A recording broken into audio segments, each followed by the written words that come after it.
Medyo matagal-tagal na nga rin akong hindi nakakapagluto ng carbonara. Kaya naman ngayong araw ay naisipan kong ito na lang ang gawin naming lunch. Kaya naman eto, nakapagluto na nga ako ng creamy carbonara. Tara, samahan nyo na akong magluto. Kapag nagluluto nga ako ng carbonara, inuuna kong lutuin yung pasta. So nagpakulo na nga ako ng tubig at nilagyan ko ng mantika at ng asin.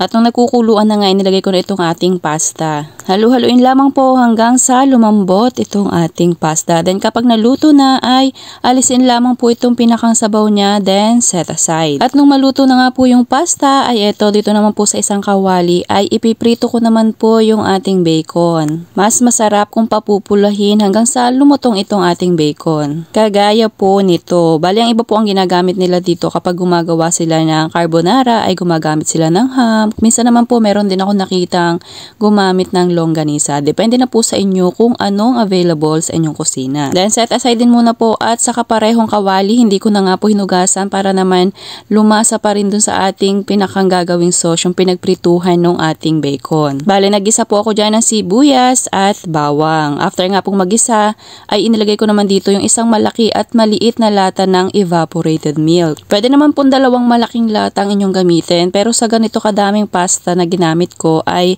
para sa akin sapat na po yung isang malaking lata at isang maliit na lata ng evaporated milk. Tapos naglagay na nga po ako ng mga pampalasa kagaya ng durog na paminta, asin at hinalu-halo ko at naglagay rin po ako dyan ng half tablespoon na sugar. Halu-haluin po lamang at hayaan po munang makakulo. At nung makakulo na nga po ay naglagay din po ako dito ng 250 ml na all-purpose cream. Nakalimutan ko na naman pong kunan kaya naman yung pinakang last part na ang nakunan ko. So ayan po, halu-haluin lamang at naglagay din po ako dito ng 3/4 cup na grated cheese para naman po mas lalong maging creamy yung atin nga pong lulutuing carbonara. At hintayin na lamang po natin yan na mas lumapot pa at kapag nga po malapot na itong ating pinakang sauce ay pwede nyo na pong ilagay dito yung atin pong niluto kaninang pasta. Bale ito po ay 500 grams lamang po yung pasta na aking niluto. Halu-haluin lamang po hanggang sa malagyan lahat itong pinakang ating white sauce, itong ating pasta.